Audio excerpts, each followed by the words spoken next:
Welcome to the Joe Roganoid experience.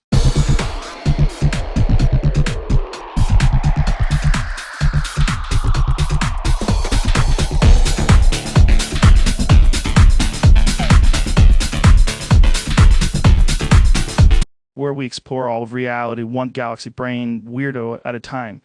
Our amazing guest today is Kemmishtree, CEO, founder, and Chief Scientific Officer of Molecular Reality Corporation, a mission-driven biotech startup backed by Y Combinator, the world's most prestigious startup accelerator. Kemmishtree is on a mission to, as he puts it, cure all diseases and save the world. So this should be a fun interview with a true mad scientist. Ken, welcome to the Joe Roganoid experience. Thank you. I'm incredibly nervous because you have millions of people who watch this, and I hope they'll come away with their minds completely blown and a sense of inspiration about our epic quest. Your name isn't really Kemmishtree, is it? No, it's Kent Chemish, but it's easier for people to remember chemistry. The name Kemmish. What is that? It's actually a Welsh name, but it doesn't have any particular paternal genetic meaning because my father was adopted. His last name would have been Showalter, which is Dutch. So walk me through how nanopore works. Okay, so if you could just have Jamie bring up the video of my demo day talk at Y Combinator, I think that's the best explanation I ever gave of it. We just watched that really quickly. Nanopores are used in scientific instruments to identify molecules, like DNA. Wait, please pause it. I want to say something here. Yeah, you really need to lose some weight. If we were friends in real life, maybe we could work out together. Yeah, that would be nice. A big guy like you. Yeah, I'm a big guy. Man, if you got into some weight training and sumo wrestling, shit, you could be like a fighter someday. I'm a very big person. Yeah. Like, how much do you weigh? Yeah, I kind of don't want to say how much I weigh. I kind of have an eating disorder. That's why I'm fat. So, not that I'm sensitive about it or anything. I mean, but I am a bag of flesh with a lot of problems, just like most people. Like, I'm not sure I could bench press you. You could just, like, sit on John Jones. He wouldn't be able to move. Yeah, I mean, people make the joke that I would probably be good in a fight because I can just sit on people, but in actuality, like I want to have the cardiovascular endurance to for a fight to last. Like if I don't get them down and sit on them at the very beginning, I'm pretty much screwed. They might have to call the fight for medical reasons. Exactly. Okay, let's play the rest of the video and learn what nanopores are. Here's how it works. You pass your molecule through a tiny hole, the nanopore. And as it passes through the hole, it generates electrical signals. And those electrical signals form a unique fingerprint that lets you identify the molecule. So I heard that this technique of passing things through tiny holes goes all the way back to the 1940s. Yeah, so Wally Coulter made the first pore for sensing material like this by just taking a hot needle and poking it into the cellophane wrapper around a pack of cigarettes. So the company was originally called Demon Pore. Why was it called Demon Pore? Maxwell's Demon. Jamie, could you bring up a cartoon of Maxwell's Demon? So Maxwell's Demon was this thought experiment by James Clerk Maxwell back in, I think, the 1860s.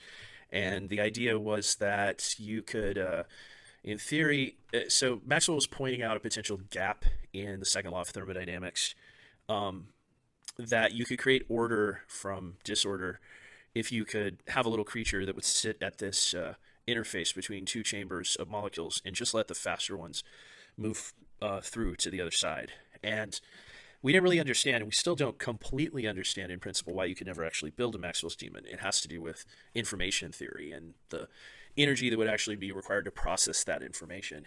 But I first described the idea of wanting to open and close a nanopore in that fashion, and a friend of mine immediately said you should call it Demon Pore. So you changed the name of the company to Molecular Reality. What does that mean? What is molecular reality? Molecular reality is the vast unseen wilderness, the cosmic plane of existence all around us and inside us that determines basically everything about our lives. New technology that you initially built was a special type of nanopore called a demon pore. You also call demon pores mechanical nanopores. What is a mechanical nanopore? Mechanical nanopore is a solid state nanopore that opens and completely closes. You're trying to accommodate the size and shape of different molecules to get more of a signal from them. You wrote that mechanical nanopores are the best way to reach what you call utility scale molecular sensing, and that we must have utility scale molecular sensing to truly be safe against future pandemics. What is utility scale molecular sensing? Utility scale molecular sensing is the idea of having inexpensive, durable devices installed in plumbing and air handling systems so that individuals can monitor and measure any kind of cell or molecule from around them or inside them easily. And how is that different from what we can do now to prevent pandemics?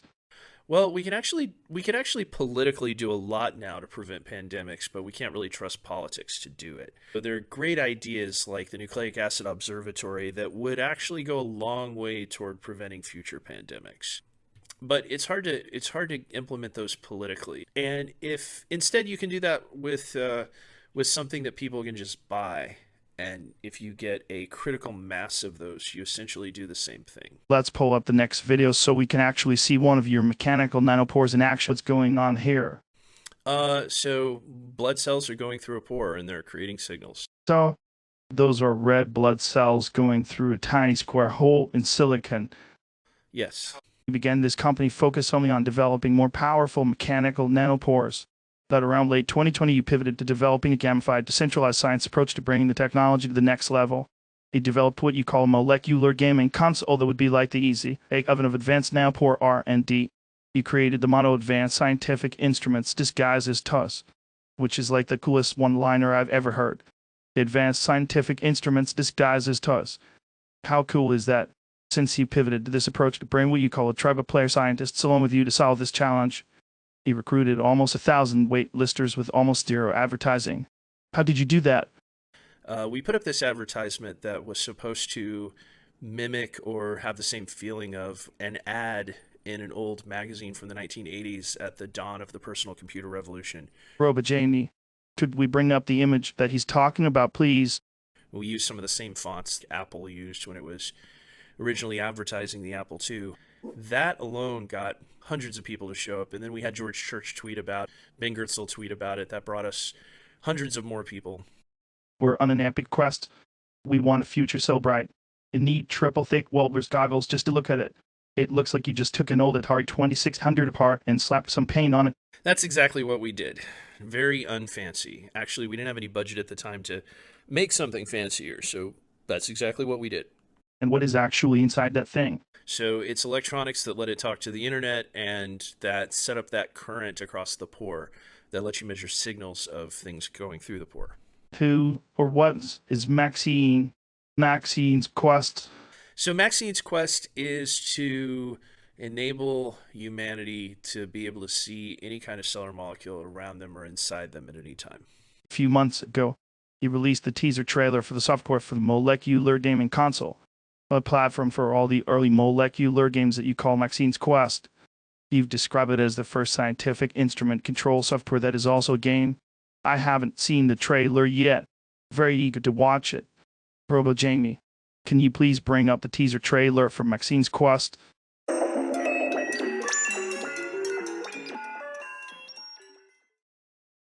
What I'm saying is that we should follow the model that has been so... Wait, what the hell is that spinning thing?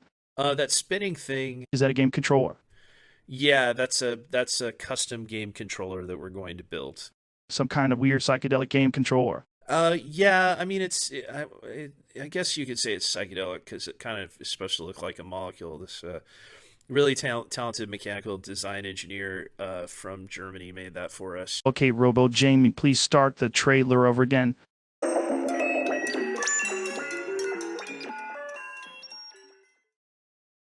What I'm saying is that we should follow the model that has been so... Wait, so sorry, Kent, to interrupt this again. I really want to know something. Who is that speaking in the background? That is Professor Freeman Dyson. Is that really Freeman Dyson, or is it another deep fake?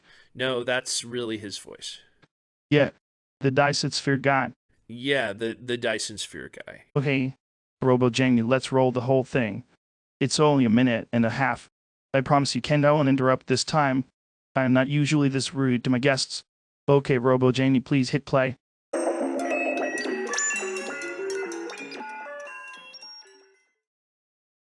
What I'm saying is that we should follow the model that has been so successful with the electronic industry, that what really turned computers into a great success in the world as a whole is toys. As soon as computers became toys when kids could come home and play with them, then the industry really took off. And that has to happen with biotech. There's a huge community of people in the world who are practical biologists, who are dog breeders, pigeon breeders, orchid breeders, rose breeders, people who handle biology with their hands and who are dedicated to producing beautiful things, beautiful creatures, plants, animals. These people will be empowered with biotech, and that will be an enormous positive step to the acceptance of biotechnology. That will blow away a lot of the opposition. When people have this technology in their hands, you have a do-it-yourself biotech kit.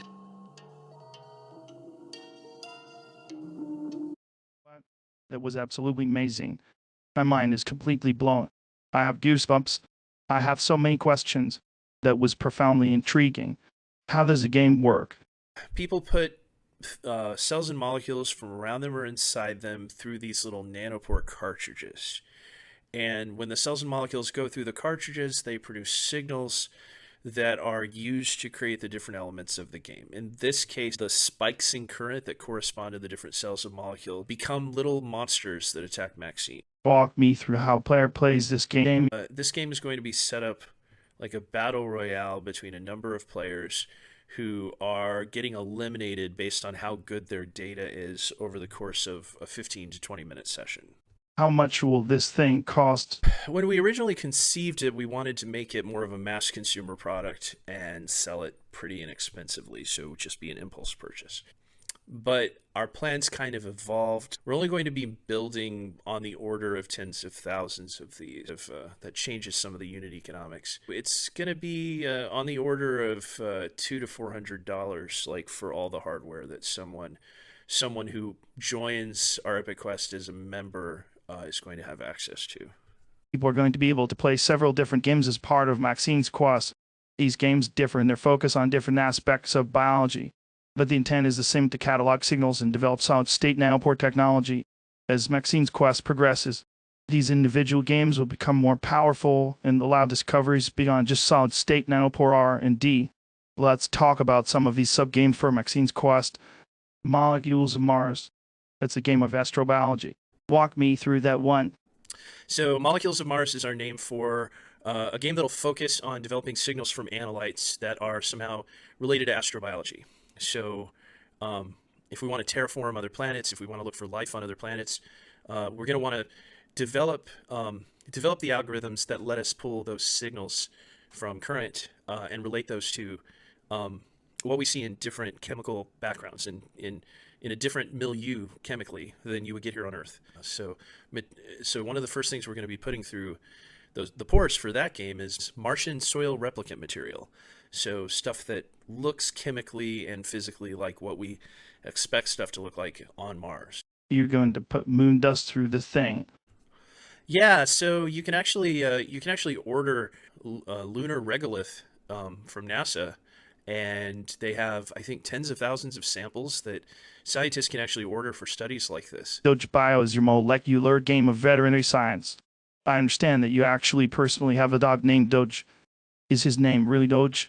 Yeah, his name is actually Doge, and he was named for the meme before the coin, so it wasn't just some kind of silly name to, hey buddy, to capitalize on the whole crypto thing. He's about 9 years old. His name has been Doge for most of that time, for all of that time. And he's the cutest dog who's ever walked the earth, at least in my opinion. So, yeah, you're a cutie pie. Dojico, you make me feel good. Da-da-boom, da-da-boom, da-da-boom. Man, what an amazing song. Please sing us another. Okay, and there's another song I wrote about him called The Doziest Doge. He's the doziest doge that you ever commoge. He blipsy blapsy bapsy spoots, he always got to go for poops. He's the doziest doge that you ever did nose. He fripples and he frapples, he dipples and he dapples. He's the doziest doge that you ever did nose. That's it. Shiba Inu is a false doge. Yeah, screw that Shiba Inu. Like, yeah, Doge is he is the one true Doge in my considerable opinion. This is the real one. Indeed, the true, verified, absolute Doge to end all Doges. He looks like a Muppet. He does. He does look like a Muppet. What kind of dog is that? This dog here, this dog is supposedly a Lhasa Apso poodle mix, but personally I think he's actually just a very small, full-blooded wolf. Vestromancy. Gastromancy. Yeah. Hey, I'm going to put you down, buddy. That's our gastromancy. That would be our game of both agricultural and food science. So people are going to be cooking things and filtering off cells and molecules from those things, putting them through the pores, and that's going to help with the whole field molecular gastronomy. Poop of the gods. Poop of the gods. Yep. Our game of infemobiology. Explore the sacred stinky. Indeed. Indeed. We must explore the sacred stinky. Why is it called Poop of the Gods? So I was inspired by this graphic novel series where they encounter these giant floating dead god bodies, like on the outer periphery of the solar system. And so I thought, giant floating bodies on the periphery of the solar system, if there's something like that, then they'll also have poop. That is really funny. I am laughing so hard. Yeah, I know. How many different molecules does poop have in it? Oh, man, an uncountable number if you count, like, every possible different nucleic acid polymer. You're looking at millions of different, like, small molecules just in human blood. And with fecal matter, you're looking at this huge diversity of things. I think the right answer, the true answer, is that nobody really precisely knows. Labyrinth of the Dragon Tyrant. So that is obviously your game about curing aging. You game about biomedical gerontology and rejuvenative medicine, correct? Yeah, so that's a game that's named for Nick Bostrom's Fable of the Dragon Tyrant. And the idea there is people are going to be at first putting through various analytes that we know are related somehow to aging. And that'll eventually morph into this bigger project where we're actually doing clinical trials with rejuvenation biomedicine using these games, using our tribe of player scientists. Do you think we're going to actually cure aging in my lifetime? If we don't underestimate the challenge, because it seems like there are so many exciting things coming online, I think philosophically you just have to assume that none of it is really going to work. Right now, by far, the best thing you can do is not be overweight and get good exercise and sleep. We really shouldn't underestimate the complexity of biology. Genomic Ranger. Genomic Ranger is the game that we're going to use to develop solid-state sequencing of DNA. It sounds cool. Oh, it really is cool, yeah. SARS Invaders, like Space Invader. Yeah, it's a pun on Space Invaders. We originally called it 2021 A SARS Odyssey, but we weren't ready in 2021, so we just ended up calling it SARS Invaders. Let me read the description of this game. SARS Invaders. SARS Invaders will let us collect data to develop a safe means of visualizing and serotyping individual viruses such as SARS-CoV-2. A series of ROG-focused installments will lead to the development of a global early warning detection system for novel viruses and strains, which in turn will lead to ROR containment, faster modeling and therapy development, and a deeper understanding of viral evolution and structural biology. Very cool. I can't wait to play that one. I'll invest in you. Man, this is the coolest thing this century. This is really inspiring. Yeah, I'll totally invest in you. Awesome. All right. I'll let you. And I'll tell all my rich friends to invest in you too. Yeah, you got a lot of those. So you're going to be making a lot of phone calls after this. Sure.